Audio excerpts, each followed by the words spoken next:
Juba. Hello my friends and welcome back to Tama's table.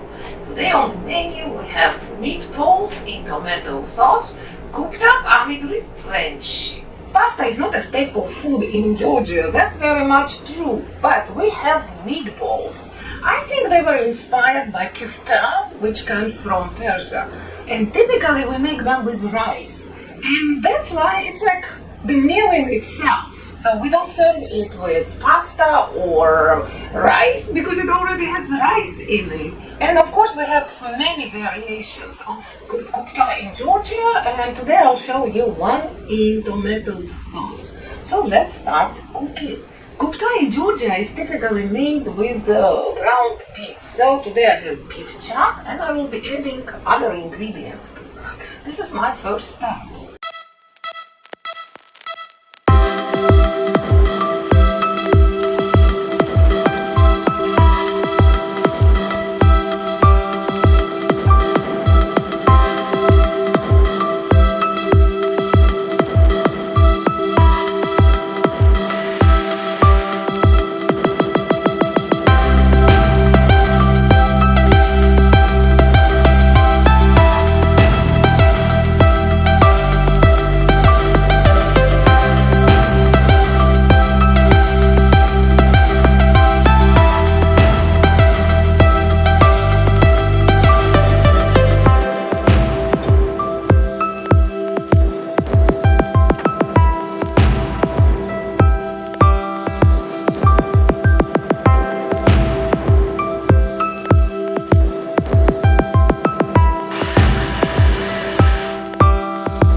So my first step is to prepare the meat filling, and this is the beef chuck, ground beef chuck, and now I will be adding ingredients. My first ingredient is onions, so minced onions and garlic together.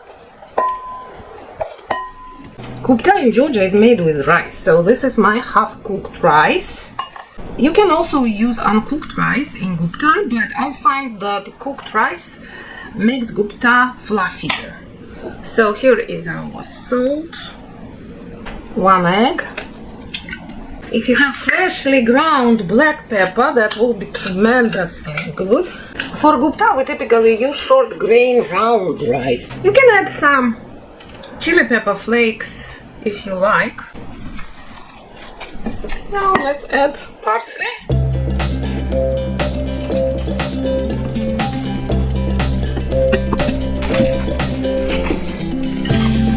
You can do it with a wooden spoon, but sometimes it's better to do it with your hands.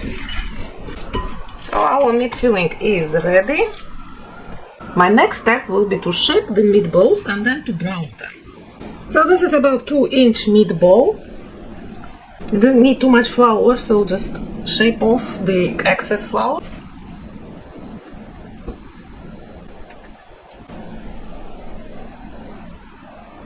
And let's heat the skillet.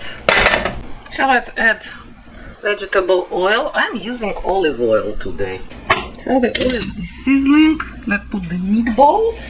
Let's brown them on all sides. Turn them over, but sometimes it's difficult to flip them, but don't give up. It's a good cooking challenge. We are just browning the meatballs on both sides, I will remove them now from the skillet. Perfect, look at this one. This one is good too. Yeah, look, done. Now reduce to medium. And let's add onions. I will cook the onions in the remaining oil in the same skillet. Add garlic. Let's add bell pepper to the onions. Add tomato. And now we will be simmering all this tasty things together. Now let's bring this to the gentle boil. This is actually the good time, you know, to add some salt to the tomato sauce and some freshly ground black pepper. Now let's add meatballs. Gupta. Nice name, right? Gupta. Now we will be simmering Gupta in the tomato sauce. And you can also, you know, gently move Guptas in the skillet so that they evenly cook. Now we will cover the lid and we will cook until the rice is tender and the meat is cooked through. It takes about 25 to 30 minutes on low heat. So let's see how Gupta is doing. And this is the time when you can adjust, you know, the sauce and with salt and some more black pepper. So our final step in cooking today will be to add some fresh herbs. You know that in Georgian cuisine we use plenty of fresh herbs. The primary fresh herbs for this dish, it's cilantro, parsley, and you can add a little bit of basil if you have. I don't have fresh basil, but you know, I found purple basil, dried one.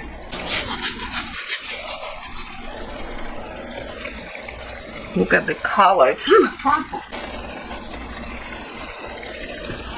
Now let's mix, you know, all this fresh herb should go into the sauce.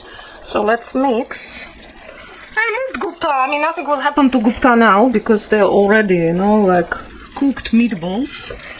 It's amazing, you know, smell of dried basil in my kitchen.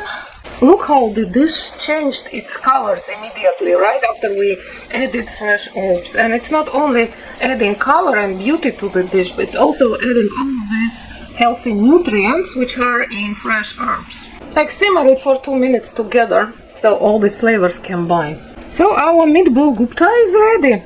And now the final step, which I appreciate very much in all this joy of cooking, is eating. Today we made Gupta. So my friends, today we made Gupta meatballs in tomato sauce, the way we make them in Georgia.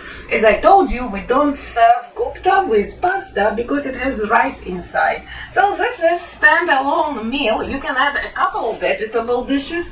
I typically add garden salad or one of Georgian pali dishes, which is vegetable mixed with walnuts and spices and garlic, which you can find on Tamada's table. Some of my subscribers ask, you know, how to pair wine with Georgian food. So you can watch my video on Tamada's table, wine part 1. It's about wines in the eastern part of Georgia, Kaheti. And for Gupta, I would recommend either dry rosé or dry red wine like Mukuzani. Mukuzani is a very popular Georgian wine and it actually goes very well with almost every dish. It's not full body, it's very light, but it will be amazing with this dish. If you don't have Mukuzani wine, then Pinot Noir would be my choice. If you like the recipe of Gupta, please share with your family and friends. Come back to my weekly postings of more Guptas, lobios, khachapuri and other Georgian dishes. Bon appetit, gemrilit meal tweet, and bye for now. Nachman this, my friends.